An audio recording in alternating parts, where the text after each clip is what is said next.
Hey guys, welcome back to Bearded Lumber. Matthew and I appreciate you tuning in. There's a picture. That's what I call the best woods you ever see. It's loaded up leaving here. We swapped out our kiln this morning, and one of my local sawyers from the next county over, we dried some wood for him and one of his customers. He come by and picked it up. We've been talking for way too long, but now it's time to go back to work. We got this walnut. We sawed it a month or so ago, and probably 2 months ago now.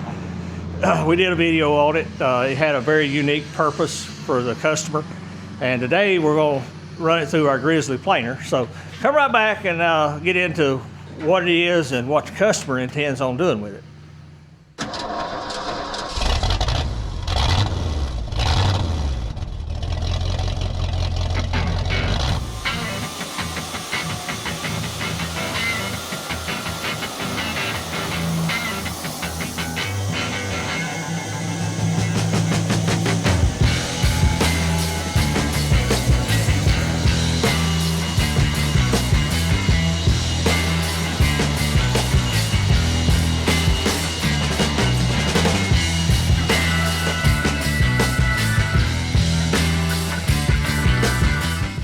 Okay guys, welcome in. We appreciate you coming to see what we're doing today. Like I say, this is a Monday for us. We unloaded our kiln. We had a whole bunch of different customer jobs in there. Some was like the one that just left, just dry and pick up. Then we had some that we're going to run on our motor planer. But we want to get this one done. The guy's got a load of white oak logs he's supposed to be bringing me. I said, well, just hold off and I'll get this run. And while you're down here dropping the logs off, you can pick your walnut up and take it home with you. He's building a cabin in Kentucky, I think, and they got a second floor, kind of like mezzanine, you know, where you can look down into the first floor. And of course, they got to have a set of stairs. And these are going to be, if I'm not mistaken, stair treads going up to a landing. And then the landing is 4x6 or 6x8, and this is going to be the floor of the landing. And then it's going to turn and go the rest of the way up to the second floor mezzanine. So we're more than happy to help him out. We're not going to edge them or do anything. He's going to take them just like they are, but we're going to run them down. We cut them at 2 inches thick. They dried up to like 1 7/8 inches. I'm hoping we can stop somewhere between 1.5 inches to 1 5/8 inches. The thicker the better, but at worst 1.5 inches. So that's our goal. That's why we got our Grizzly planer sitting here. I tell you all the time, guys, if you're running a sawmill kiln, you need a planer. Now, a motor is a great tool to have, but you need a planer and, if at all possible, a sander. Now, if you know, you've been watching our videos, we bought a 37-inch sander. Don't know that I would sand these without planing them, but that's another option we could offer the customer is plane them down to a nominal thickness, and then we could run them through that sander and made them just slick as glass. But we hadn't got it up running yet. It's waiting on our new edition that's coming, and then we'll be able to add that to our repertoire of things that we can do. But today, we're just going to get it down to a nominal thickness for them to use, make their life a whole lot easier. Not many people have a planer. If they do have one, it's one of these 12-inch ones. And some of these boards are going to be wider than that. And I had one, had a DeWalt 12-inch planer, and we wore that thing out 2 or 3 different times, overusing it. We still got it. I still got it up there, but this is a whole lot different animal. You can pick these up new. I think they're $5,000 or a little more now. I have seen them locally on Facebook Marketplace. You can pick one up if you so choose. Now, we got ours with a spiral head cutter. And that spiral head is good at hogging off material, but it does a poor job leaving a real slick finish. It will need sanded afterward. But, you know, we're just hogging it down to a good smooth surface, and when they finish their floor, they can finish the stairs as well. I would not want one of these with a 24-inch knife in it. It would be handy if I was doing woodworking, hog it off with this one, and then maybe the last pass on one with a straight knife in it. But we can remedy that when we have our sander up. We can hog it off like this and one pass on both sides through that belt sander, and it's perfect. So that's future. This is today. Unfortunately, it's going to be a time lapse, right? We got to run all these 3 or 4 times to get them done, just part of it. So enough talking, let's get to work.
Okay guys, that's past 3 of 4 and I've decided to quit today. It's late in the afternoon. Matthew's got some things he needed to do, so we got a couple things to move so we can kind of close up doors and quit for today. But we'll come back in the morning, run this one more time, and it'll be done with our part. We're going to end up right at 1 5/8 inches, and that's pretty good. Like I say, we cut them at 2. They dried up to an average 1 7/8, and then we took a little bit off to get them smooth. And that'll probably be, what, 95% clear both sides? Yeah. Every bit of it, so that's pretty good. That's acceptable. You got to bear that in mind when you're cutting this material. Customer says, oh, I want 2-inch stuff. No. Ask them what they want to end up with. If they want to end up with 2-inch stuff and it's got to be pretty, beautiful on both sides, you may need to cut 2.5, 2 3/4, maybe even 3, depending on their specific needs. This, I knew they wanted to be at least 1.5 inches, as thick as possible. And they were doing star treads, a landing, and I remember the last part of it, they're doing some open live edge shelving in their kitchen. So it's a cabin. So we should meet and exceed all their goals for this. I'll be glad to call and tell them it's done. It's got a long ride. It's going to Kentucky. So that's going to do it for today. We'll meet you back here in the morning, and we'll finish this up. Okay, guys, welcome back. It's the next morning for Matthew and I. We had a stack of red oak boards we had to get unstickered and banded out of here this morning, so we got that done. This is the last of the walnut. We've made 3 good passes on it, and this will be the 4th. Be a light cleaning pass. Matthew's already flipped them all to the side he wants me to run them through. Talk to the customer. Hopefully they'll be coming next day or so to pick these up. One more thing we can get out of here, make room for more. But it's a real good and bad looking stack because we cut it the way they wanted it. They wanted a maximum yield, live edge, and then plans kind of changed and they decided to use some of it for their stair platform and stuff. If they'd told me that up front, we'd have probably square edged a lot more of it. But their intention was to use most of it live edge in the kitchen. And like I say, plans changed. So he can straight edge them on a table saw and use them that way. But that'll be on them. We're doing our part to cut it right and get it planed down to an acceptable level. But like I say, we cut them at 2 inches. They dried to 1 7/8 inches, and it's going to take about 1 5/8 inches to get it good and clear. So what is that? quarter inch, took a quarter inch off of it. That's not bad. That's acceptable. I've had to do a lot worse, do a big wide board and that thing bow over. So enough talking about it. We're going to run these and get done with them because we got to get back to sawing. So let's get to it.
Okay, guys, welcome back. Sorry there wasn't a whole lot to this. There's not a whole lot I can teach planing boards. I mean, I'm sure most of you have done it before.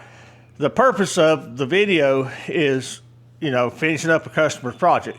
And this is exactly what Matthew and I like to do. Because I just figured up his bill so I could tell him. We charged him to saw it. He paid premium price to saw it. Then we charged him to dry it. He paid a premium price to dry it. And then we run it through our Grizzly planer. And he paid an average price to have it planed. Because this is not a finished grade by any means. You can see the little striations in there from the teeth that's on that planer. But a couple minutes with 80, 120, and 220, and it's ready to finish. And they're all exactly the same thickness, 1 5/8. So that's well worth it to customer. That one didn't get tightened, Matthew. Oh, it hadn't tightened in yet. Your goal in the sawmilling is to add value. Now, you don't just want to add cost, okay? There's a difference between screwing people over and adding value. Now, we're adding value because it's a one-stop shop. He dropped off the logs, and we sawed them, dried them, and finished them, and he's ready to take them back and put them in his cabin they're building in Kentucky. So that's our goal, is to be a one-stop shop. I really hate telling people we can't do that. Had a guy call me while we was running this had a short red oak log he wanted me to cut a wedge in. And I'm like, well, 2 problems. It's short. And, yeah, well, really one problem. It's just too short. It was like 7 foot. I said, my mill can't handle 7 foot at all. These bigger mills are set up for 8 foot lengths. And if you ever buy one, you'll figure that out. WoodMizer didn't put the short side supports to where they go up and down vertically, and the little floppy things they got are just basically useless. I wouldn't even waste my time using them. So I tell people 8 foot, you know, I ain't fooling with anything less because I don't have to and I don't need to. I was watching Chuck from Shearton Park Farms the other night, and he's made his limit 16 foot. he took an order and cut a bunch of 16-foot white pine 2x6s and 2x8s and stuff. And when he got done, he said, I'm done. I'm not doing any more 16-foot stuff by myself. It ain't worth it. And I understand it. He runs a farm business, and he sawmills on the side a little bit. And sometimes it's easier to just say no or work out some kind of different arrangement. Because I do the same thing. I don't saw 16-foot stuff when I don't have Matthew available. It's just too much work and too much hassle. Now I can saw 8, 10, 12 foot stuff all day long by myself. It's no big deal. But when you get to that longer stuff, you do need a helping hand. So I understand, Chuck. If y'all had never watched Shearton Park Farms, they'll be linked in the description. Go check them out. Chuck and Sandra, they're great people. Like I say, runs a farm in up here in North Carolina. I done forgot the name of the town. I'll think of it when we're done filming. Nope, above that. McMurray, North Carolina. Up around the Boone area. Most people know where Boone Blowing Rock is. He's close to there. But they do sustainable farming. They sell meat, beef, chicken, poultry. Good channel to watch. Get a chance, check them out. He'd appreciate it. Whew, that's going to do it for this. You got any questions? Drop them in the comment section. I'll do my best to answer them. Big shout out to Matthew and Solomon editing these videos. I appreciate it greatly. Check out Solomon's channel, Third Beard Fishing. If you're interested in a hat, promise we'll send you a clean one. Had never been worn. BeardyLumberNC.com. Also, don't forget our live stream every third Saturday of the month at 8 o'clock Eastern Time. Forestry Roundtable. We'll get together, 6, 8 of us, with some kind of industry expert, and we'll cover anything farm, forestry, whatever. We American made is our main theme, and we try to have guests that like that theme and carry that theme throughout. And we do our best to buy American when possible. Sometimes you can't, but that's going to do it. Like I say, if you get a chance, tune in third Saturday of the month, 8 o'clock. We'll have a link here on our YouTube channel. That's going to do it. As always, guys, appreciate each and every one of you, and we'll see you back at the mill. Thank you for watching. Here's a video selection and a playlist suggestion. Click here to subscribe for more great content. We'll see you at the mill.